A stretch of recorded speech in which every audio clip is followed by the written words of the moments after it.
असलेल्या IPL मॅचवर नगर शहर आणि परिसरात मोठ्या प्रमाणावर ऑनलाईन सट्टा सुरू आहे। यामध्ये तरुण वर्ग अडकत असून त्यांच्या कुटुंबियांना आर्थिक तसेच मानसिक मनस्ताप सहन करावा लागतो आहे। अशा प्रकारे ऑनलाईन सट्टा घेणाऱ्या तरुणाला कोतवाली पोलिसांच्या गुन्हे शोध पथकाने पकडले।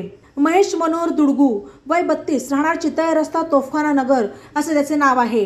त्याच्याविरुद्ध कोतवाली पोलीस ठाण्यात गुन्हा दाखल करण्यात आला। त्याच्याकडून रोकड, मोबाईल असा 12,670 रुपये किमतीचा मुद्देमाल जप्त करण्यात आला।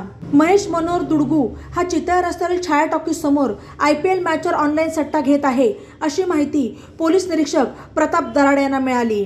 त्यांनी गुन्हे शोध पथकाच्या सहाय्यक पोलीस निरीक्षक योगिता कोकाटे, पोलीस अंमलदार शाहिद शेख, इनामदार दीपक रोहकले, तानाजी पवार, सुजय हिवाळे यांच्या पथकाला पंचांसमक्ष कारवाई करण्याच्या सूचना दिल्या। पथकाने रविवारी 21 एप्रिलला रात्री 8:30च्या सुमारास सदर ठिकाणी जाऊन क्रिकेट बेटिंग जुगार सुरू असल्याची खात्री झाल्यानंतर पोलिसांनी छापा टाकला।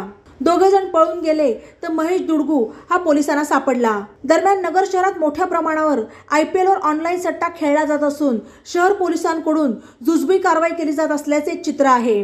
अनेकांचे घर या ऑनलाईन सट्ट्यामुळे उद्ध्वस्त होत असून पोलिसांनी त्यावर कडक कारवाई करावी अशी मागणी होत आहे। बातम्यांसाठी ई नवा मराठा YouTube चॅनलला सबस्क्राईब करा आणि बेल आयकॉनवर प्रेस करा।